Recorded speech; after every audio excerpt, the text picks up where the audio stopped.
नसरीन बोली, आंटी मैं सुबह सुबह चचा के घर जाना चाहती हूँ। गोविंदी ने प्यार के साथ कहा, बेटी तुम क्यों फिक्र कर रही हो, ये तुम्हारा अपना ही घर है। मैं नाश्ता करने के बाद खुद तुम्हें साथ लेकर जाऊंगी। अच्छा अब तुम आराम करो। गोविंदी चलेगी। इसने दरवाज़ा बंद कर दिया। नसरीन को बाहर से ताला लगाने की हल्की सी आवाज़ आई। इसके बदन में एक लहर सी दौड़ गई। 1 मिनट बाद इसने उठकर दरवाजे को बाहर की तरफ धकेला। दरवाज़ा बाहर से बंद था। इसका दिल धक से रह गया। इसने 3 बार दरवाजे पर दस्तक दी। दरवाज़ा किसी ने न खोला।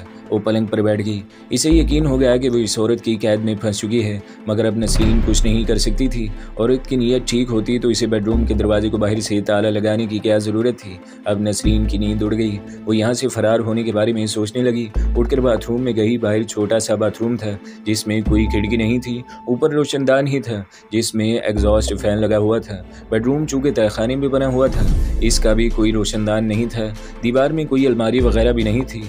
मेज़ या टेबल लैम्प भी नहीं था। नसरीन के जहन में एक ही तरकीब आई। इसने इस दरवाजे के अंदर से भी चटखनी लगा दी। इसने दिल में फैसला कर लिया कि वो दरवाज़ा नहीं खोलेगी। भूखी मर जाएगी मगर अपनी इज्जत पर हरफ ना आने देगी। यही एक बात इसके इख्तियार में बाकी रह गई थी।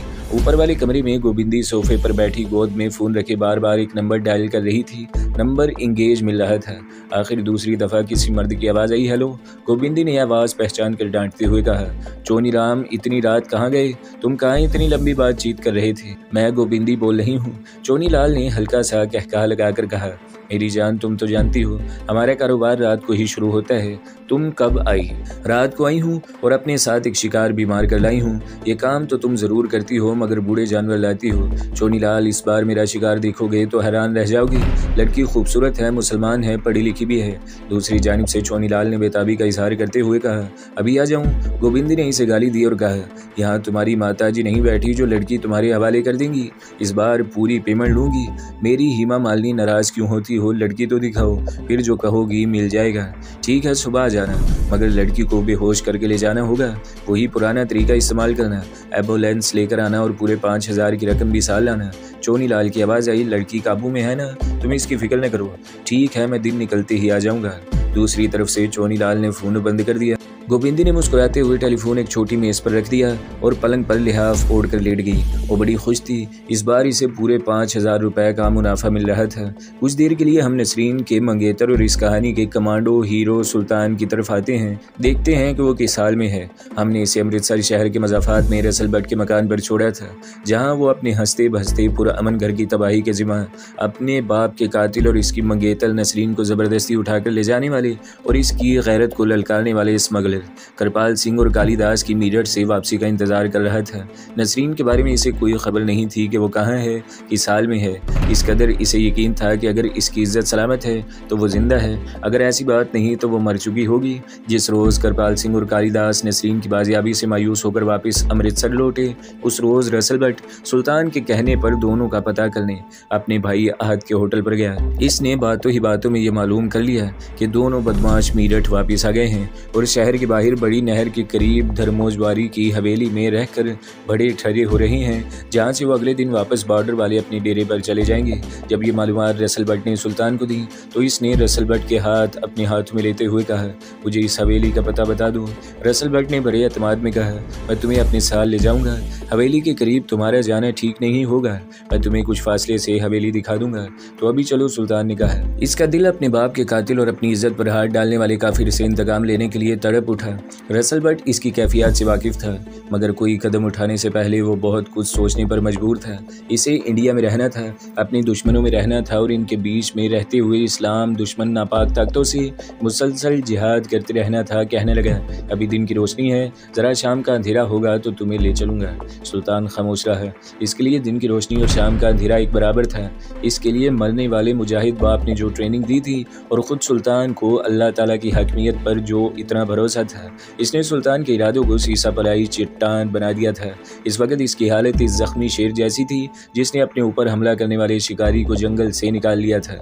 अब वो नहीं चाहता था कि इसका दुश्मन सामने आकर इसके हाथ से बचकर निकल जाए, मगर वो रसल भट्ट के हालात की नज़ाकत को भी समझता था। बेचैनी के आलम में शाम का अंधेरा होने का इंतजार करने लगा। जब सूरज मगरिब की जानिब अमृतसर शहर के ऊंचे मकानों के पीछे डूब गया और हल्का हल्का सुरमई धुंधलका फैलने लगा, तो इसने रसल बट को धर्मू ज्वारी की हवेली की तरफ चलने को कहा। रसल बट कहने लगा, पूरी तरह अंधेरा हो जाने दो। जब शहर के बाहर खेतों में शुरू रात का अंधेरा फैल गया तो रसल बट ने सुल्तान को साल लिया और जालंधर जाने वाली रेलवे लाइन पर आ गया। रात सर्द थी, दोनों ने कंबल बांध रखे थे।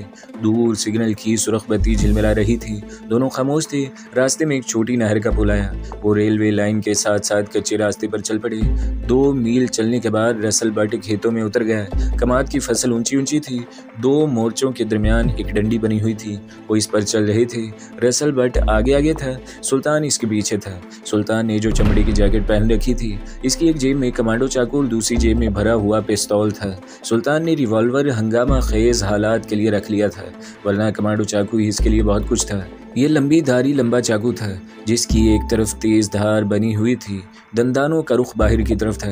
दुश्मन के जिस्म में दाखिल होने के बाद वापसी पर अंतड़िया भी अपने साथ बाहर ले आने वाला। सुल्तान इस चाकू का माहिर था, जिसकी तरबियत इसके कमांडो बाप ने इसे दी थी। आगे एक बड़ी नहर का पुल आ गया। रात के अंधेरे बिल्कुल आसमान पर चमकते तारों की हल्की हल्की रोशनी में सुल्तान ने देखा कि नहर काफी चौड़ी है। रसल बट रेलवे पटरी से उतरकर नहर के साथ साथ हो गया। यहाँ ऊंचे ऊंचे दरख्त थे जो नहर के किनारे दूर तक चले गए थे। कमाद की फसल से निकले तो सामने खुली जगह आ गई।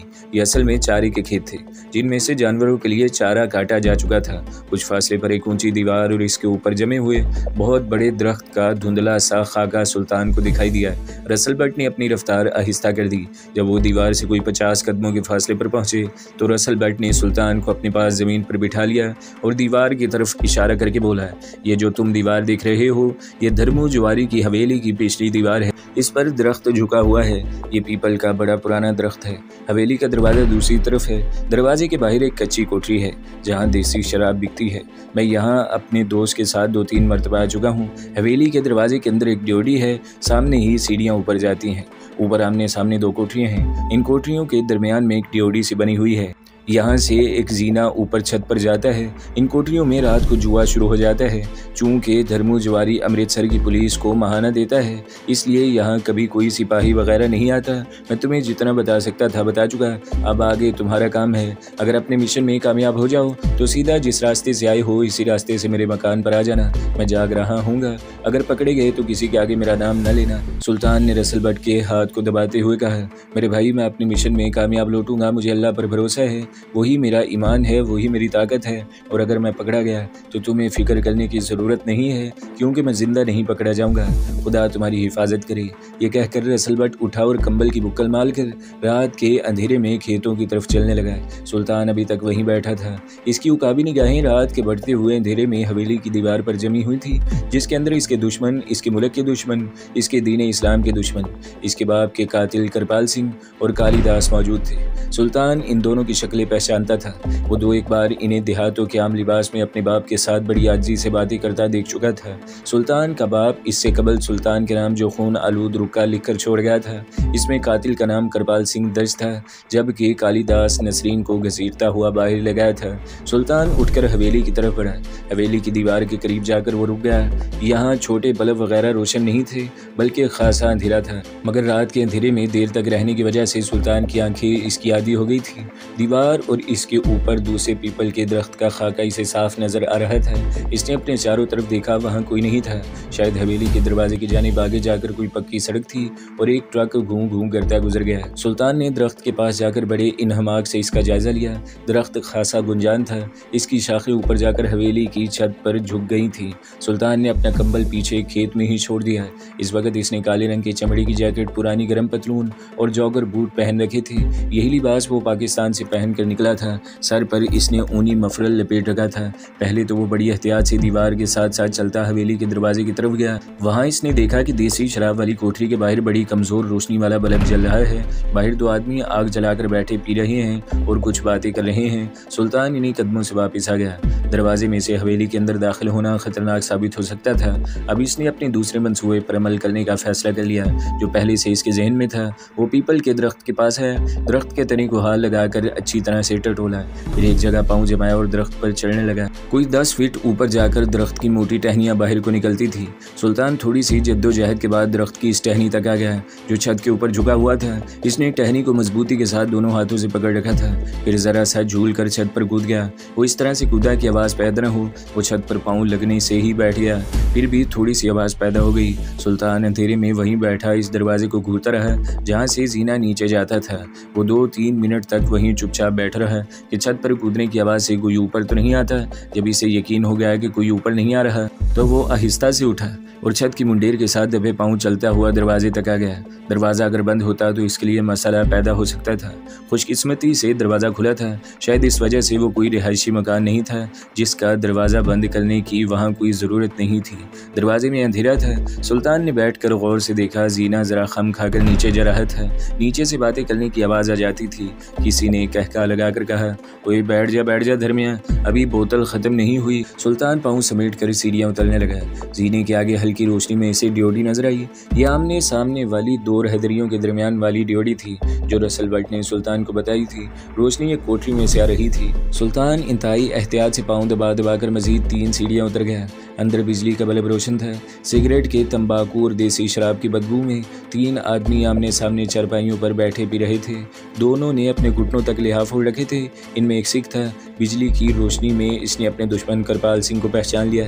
इसके सर पर पगड़ी नहीं थी, बालों का जोड़ा बंधा हुआ था। सामने वाली चारपाई पर कालीदास लिहाफ घुटनों तक ओढ़े बैठा था। इस आदमी का चेहरा नजर नहीं आ रहा था। इसका चेहरा दूसरे कबाड़ की ओट में था।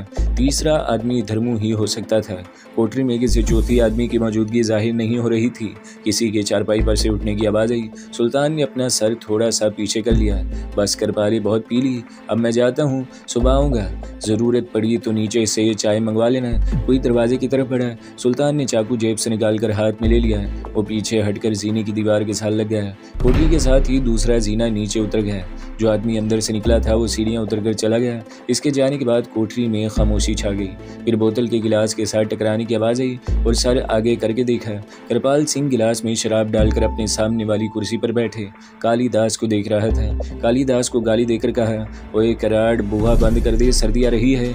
कालीदास ने गिलास में से 2 घूंट पिए और उठकर दरवाजे को बंद कर दिया। सुल्तान को मैदान में उतरना था। मैदान खाली भी था और इसके दुश्मन भी मौजूद थे। कौन मरेगा, किसकी जिंदगी बाकी रहेगी, कुछ मालूम नहीं था। सुल्तान इस हकीकत से बेपरवाह नहीं था कि इन दोनों बदमाशों के पास असला जरूर है। पिस्तौल भी हो सकते थे, रिवॉल्वर भी हो सकते थे। सुल्तान को ना खुद फायर करना था, न इनमें से किसी को फायर करने की मोहलत देनी थी, क्योंकि नीचे लोग बैठे थे। हो सकता था धर्मू भी अभी वहीं मौजूद हो। एक बात सुल्तान के हक में जाती थी। करपाल सिंह और कालीदास दोनों नशे में थे। सीढ़ियों पर खड़े खड़े इसने एक लम्हे के लिए आंखें बंद की, कुछ गौर किया, आंखें खोली और दोनों कोठरियों के दरमियान वाली ड्योडी में आ गया। दोनों कोठरियों के दरवाजे बंद थे। अंदर से करपाल सिंह और कालीदास के बार बार कहके लगाकर हंसने और किसी हिंदू औरत के इसे गालियां देने की आवाज़ रही थी। सुल्तान ने आगे बढ़कर दरवाजे को आहिस्ता से दस्तक दी। दूसरी बार दस्तक देने पर कोठरी में से करपाल सिंह ने बुलंद आवाज़ में पूछा, कौन है वे? सुल्तान ने थोड़ी सी आवाज़ बदल कर कहा, धर्मू हूँ यार। अंदर से करपाल सिंह ने पूछा, अब क्या हो गया है धर्मू बापे?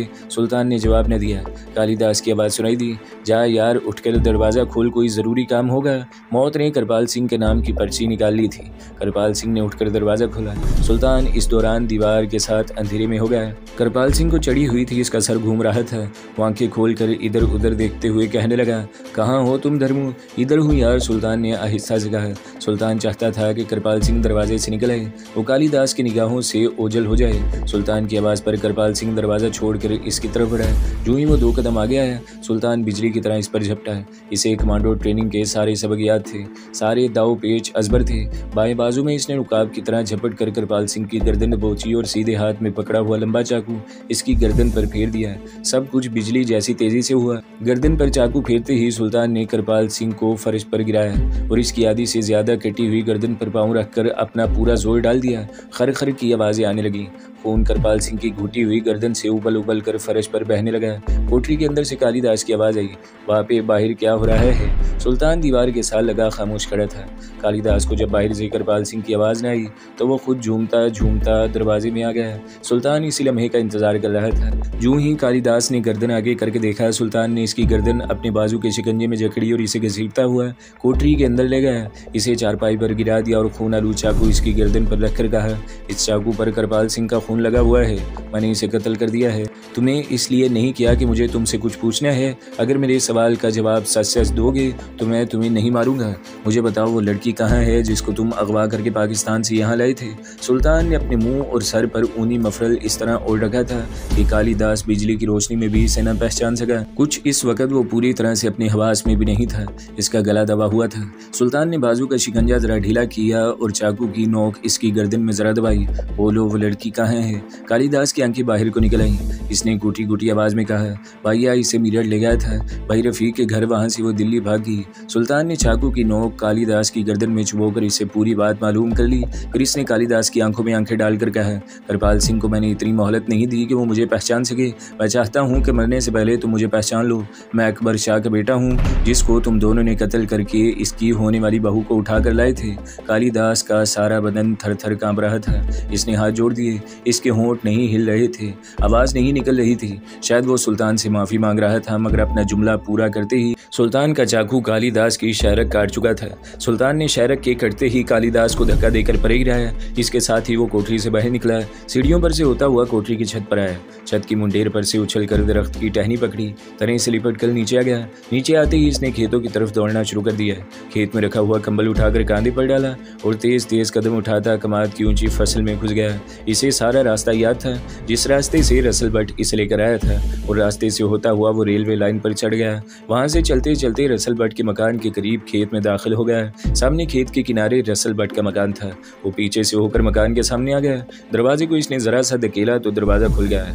रसल भट्ट ने इसे बताया हुआ था कि दरवाजा बंद होगा मगर अंदर से चटखनी नहीं लगी होगी। रसल भट्ट इसका इंतजार ही कर रहा था। आहट सुनकर कमरे से बाहर निकला। अंधेरे में इसे सुल्तान का हियोला से दिखाई दिया तो आहिस्ता से पूछा, खैर है ना। हाँ। रसल भट्ट के कमरे में आकर सुल्तान चारपाई पर बैठ गया। जेब से कमांडो चाकू निकाल कर जलती हुई बत्ती की रोशनी में चाकू के फल को देखा। अगरचे इसने चाकू वहां साफ कर लिया था, अभी तक इस पर थोड़ा थोड़ा खून लगा हुआ था। सुल्तान ने चाकू रसल भट्ट को दिखाते हुए कहा, पता नहीं ये कृपाल सिंह का खून है कि कालिदास का, मैं इन दोनों को कत्ल कराया हूँ।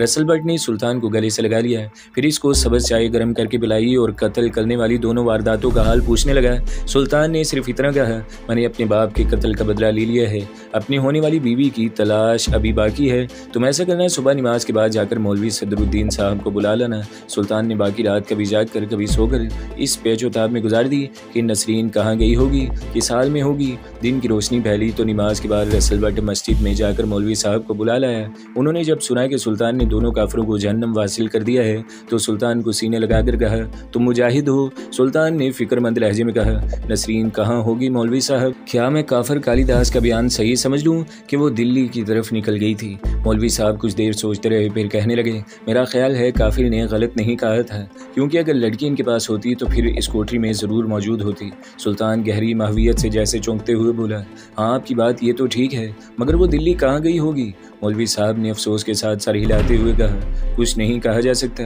अल्लाह ताला इसे अपनी अमान में रखे। मेरा ख्याल है कि तुम्हें पहले मीरठ इस शख्स के पास जाना चाहिए जहाँ कृपाल सिंह का बाप लड़की को ले गया था। सुल्तान कहने लगा, मगर मुझे तो इसके बारे में कुछ भी मालूम नहीं कि वो मीरठ कहाँ रहता है। कालिदास ने इतना ही बताया था कि वो मनियारी की दुकान करता है और रफ़ीक भाइया नाम है। मौलवी साहब ने कहा, तुम्हें इसे पूरा पता मालूम कर लेना चाहिए था। सुल्तान बोला, मेरे पास इतना वक्त कहाँ था, कृपाल सिंह की लाश ड्योडी में पड़ी थी। अगर मैं ज़रा देर करता तो डर था कि नीचे से कोई ऊपर ना आ जाए, फिर तो कालिदास मेरे हाथ से निकल गया था। मुझे इस काफिर को कत्ल करने की जल्दी थी।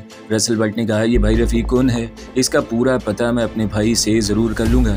ये ठीक है, मौलवी साहब ने रसल भट्ट की तायद करते हुए कहा, तुम किसी तरह रफ़ीक का पता मालूम करो, फिर वहाँ से ये मालूम हो सके कि लड़की घर से भागी अपनी मर्जी से गई है, और अगर अपनी मर्जी से भी गई है तो दिल्ली किसके पास गई है। हो सकता है मीरठ वाले रफ़ीक ने लड़की को मुसलमान समझकर हिंदू सिखों के हाथ से बचाने के लिए दिल्ली अपनी किसी अजीज़ के यहाँ भिजवा दिया हो। रसल बट बोला, ये मैं सारा पता लगवा लूँगा, मैं अभी भाई के होटल पर जाता हूँ। करपाल सिंह के बाप के दोस्तों का भी अहजो को काफ़ी हाल मालूम था, आखिर वो बदबख्त भी इसका साथी था। मौलवी साहब ने सुल्तान को हिदायत की कि अब वो मकान से बिल्कुल कदम बाहर न रखे, बदमाशों के कत्ल के बाद पुलिस तफ्तीश शुरू कर देगी, तुम जितना घर के अंदर रहोगे इतना अच्छा है। मौलवी साहब रसल बट को साल लेकर घर से चले गए। रसल बट ने मौलवी साहब को मस्जिद के सामने छोड़ा और ख़ुद अपने भाई अहजो के होटल पर आ गया। नाश्ते का वक़्त होटल पर इस वक्त काफ़ी गाहक थे। अहजो ने भाई को देखा तो बोला, क्या बात है, सुबह सुबह क्यों आए हो? दोनों भाइयों की आपस में नहीं बनती थी। इसकी वजह यही थी कि अहजो का बदमाश स्मगलर टाइप के लोगों के साथ उठना बैठना था, जिसको रसल बट पसंद नहीं करता था। बट काउंटर के करीब कुर्सी खींचकर बैठ गया और सिगरेट सुलगा कर बोला, मैं तुमसे एक ज़रूरी बात करने आया हूँ, तो फिर ज़रा ठहर जाओ। रसल बट ने चाय मंगवा ली और इत्मीनान से बैठकर पीने लगा। जब ज़रा गाहक कम हो गए तो इसने पूछा, आप बताओ क्या बात करनी है मुझसे? रसल बट कहने लगा, तुमसे मुख्तसर बात करूँगा, मुख्तसर जवाब दे देना, अगर मालूम हुआ तो दे देना, अगर नहीं मालूम तो नहीं कह देना। अहजो बोला, पहली बात तो बताओ। रसल बट ने कहा, करपाल सिंह और कालीदास पाकिस्तान से एक लड़की उठाकर लाए थे। अब मालूम हुआ है कि करपाल सिंह का भाई लड़की को साथ लेकर मीरठ किसी रफ़ीक भाई के यहाँ छोड़ाया था। मुझे सिर्फ ये मालूम करना है कि ये रफ़ीक भाई कौन है, बस 2 लफ्ज़ों में इसका जवाब देना। इसने बेजारी से कहा, तुम क्या लगते हो लड़की के? रसल बट को गुस्सा आ गया, मैं इसका भाई हूँ, वो मेरी मुसलमान बहन है, तुम तो बेगैरत हो गए हो, हिंदू सिखों के साथ मिलकर स्मगलिंग करते हो। बकवास बंद करो। होटल के 2 एक और बैरों ने गर्दनें मोड़कर दोनों की तरफ देखा। रसल बट कोई बात कहने लगा तो अहजो ने हाथ इसकी तरफ खोल कर कहा, बस अब कुछ न कहना। मालूम करना चाहते हो कि वो रफ़ीक कौन है? वो भाई का क्लास फेलो रह चुका है। मेरठ में स्टेशन के पीछे बाजार में इसकी मनियारी की दुकान है। सब इसे भाई रफ़ीक कहते हैं। अब यहाँ से चले जाओ। तो दोस्तों, अगली किस्तें सुनने के लिए हमारे चैनल को ज़रूर सब्सक्राइब करें, वीडियो को लाइक करें और बेल के आइकन पर भी क्लिक कर दें, ताकि हर जो आने वाली वीडियोज़ हैं वो आपको सबसे पहले मिलती रहें।